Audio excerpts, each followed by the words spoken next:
Welcome back to the channel. If my voice sounds a little different in this video, please bear with me. The mad summer flying schedule has knocked me sideways, made me sick, and I lost my voice completely there for about a week or so. It is more or less back now, but sometimes it does still sound a bit croaky and a bit strange. Anyway, I shall do my best, so let's get stuck in. 3 hours into a transatlantic flight, the pilot got the call. Turn around. Heathrow's closed. Not because of a storm, a strike, or a security threat, but because a fire 3 miles away had knocked out the airport's power. In 90 minutes, 1,200 flights were grounded, stranding 200,000 passengers in a single night. And here's the kicker. That wasn't bad luck, it was pretty much inevitable. Heathrow's 2 runways already handle 1,300 flights a day at 99% capacity. For 23 years they've known this setup is a ticking time bomb. They've spent hundreds of millions just talking about fixes, and as of 2026, they still haven't poured a single slab of concrete. So today, let's ask the question nobody in charge wants to answer.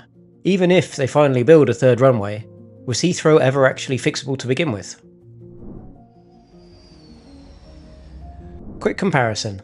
Atlanta runs 5 runways. Istanbul runs 6, built for 200 million passengers a year. Even Dubai, in the middle of the desert, has plans to scale up to 5 runways. Heathrow, the self-declared hub of global Britain, and one of the busiest airports in the world, has just 2. 2 runways handling around 1,300 flights a day, 84 million passengers a year, a record it broke again in 2024. Officials describe that as operating at near 99% capacity. Translate that into something you can actually feel. That is an airport running with roughly the same breathing room as a plane already boarded, doors about to close, and someone still sprinting down the jet bridge. At that level of strain, the system doesn't just creak, it snaps. There is no cushion for snow, for an air traffic hiccup, for an aircraft that misses the unspoken agreement on which runway exit to take. And as the whole world learned in March 2025, no cushion for a fire nowhere near the runways at all. That night, a transformer inside the National Grid North Hyde substation in Hayes caught fire. Heathrow leaned on that site as a major power feed, and when it burned, the backup systems couldn't cover the gap. Within 90 minutes, the airport shut down completely. National Grid later admitted that 2 other substations feeding Heathrow were working fine that entire day, but they didn't have the capacity to cover the demand. The airline body IATA didn't soften it, calling it a basic planning failure. An airport of global importance running on a single point of failure. So if one fire 3 miles away can ground more flights than most small countries operate in an entire week, what exactly happens when engineers try to build an entirely new runway around an airport already nudging breaking point? The 3rd runway isn't new.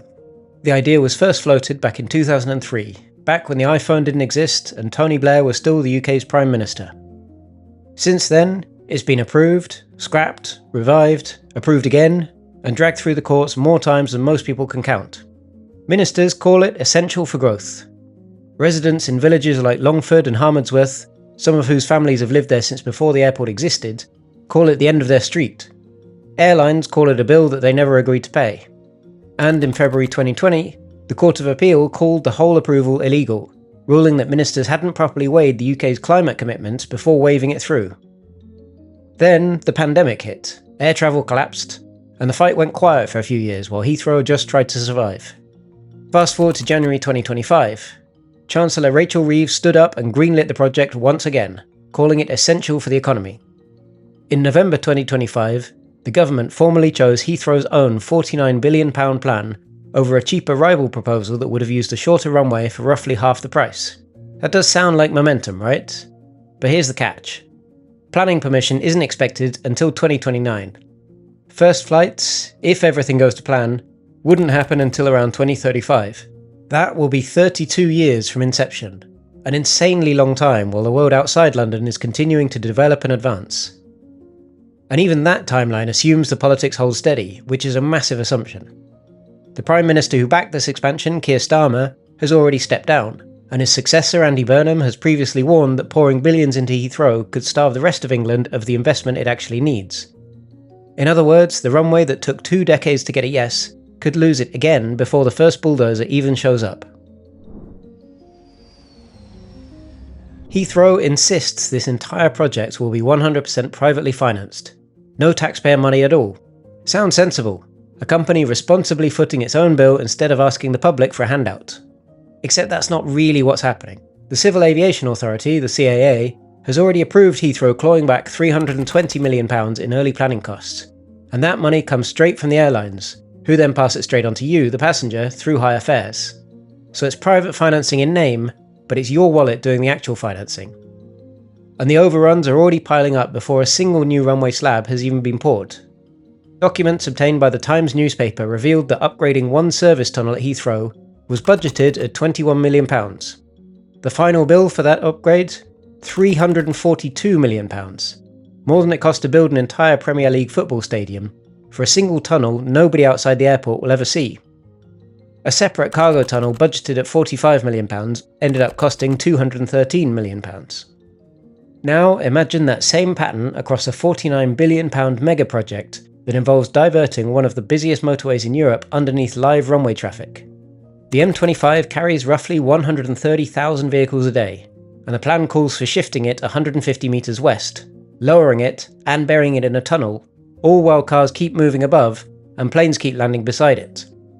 At this rate, the M25 tunnel alone could bankrupt a mid-sized country, and every year this drags on has its own price tag too. Industry estimates put the cost of delay alone at somewhere between £900 million and £1.1 billion a year in lost economic benefit, just from Heathrow sitting at 2 runways while the argument continues. 23 years of delay at that rate adds up to a bill nearly as large as building the runway would have cost in the first place. Compare that to Heathrow's rivals, Charles de Gaulle, Schiphol, Frankfurt, all sitting on open land outside their cities with room to breathe.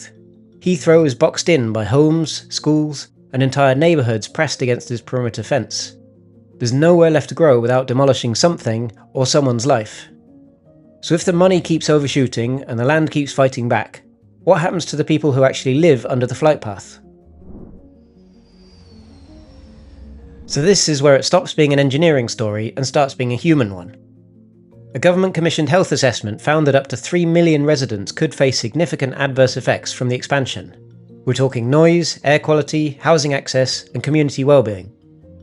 Parliament's own 2026 debate laid out the numbers even more starkly.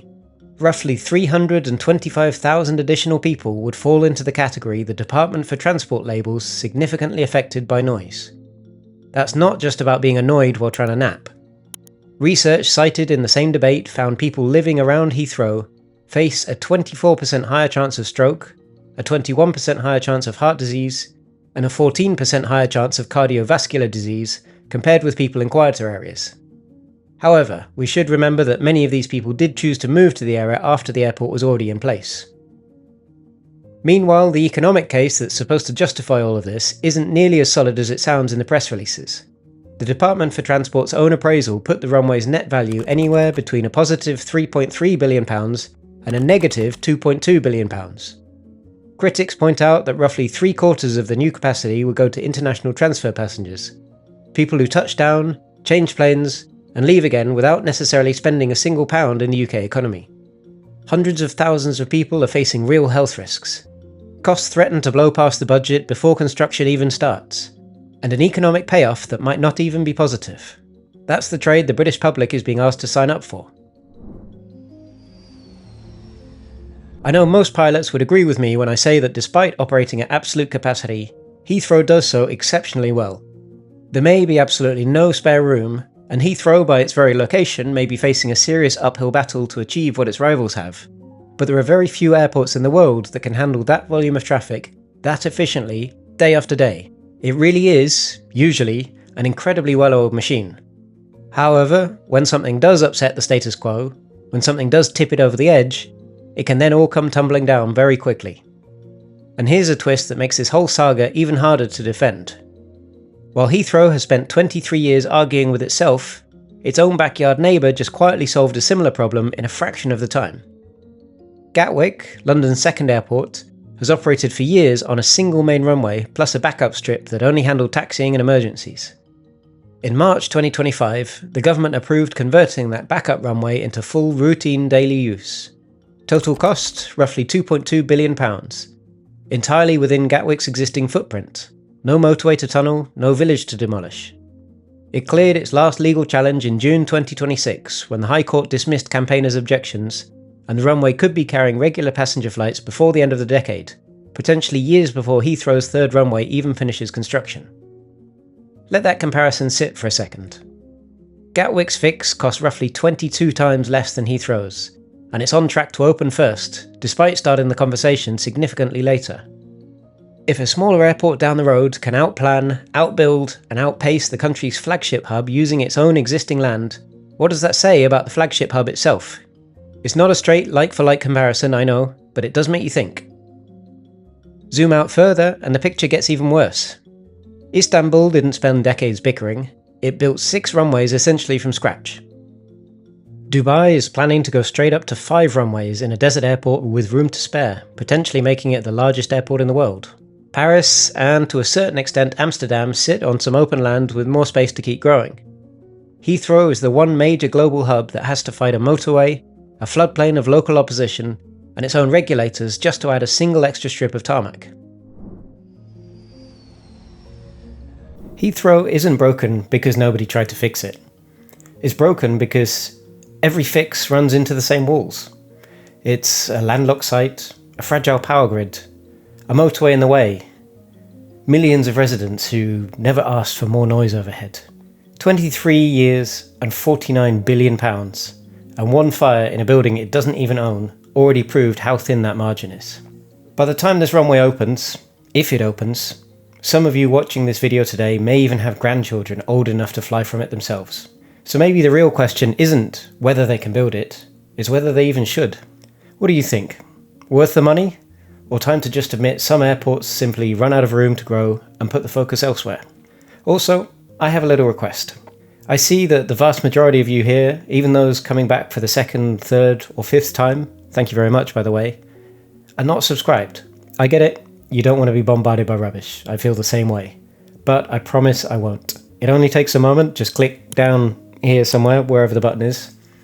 And subscribing doesn't just make it easier for you to stay on top of my newest content, but it also helps me to show the algorithm that the videos are worth watching, get the channel pushed out to a wider audience, and be able to create higher quality content in the future. I really would appreciate it if you could do this for me. Anyway, thank you so much for watching once again. I really appreciate it. Hit that bell icon to be notified of the next new video, and see you again really soon. Bye bye.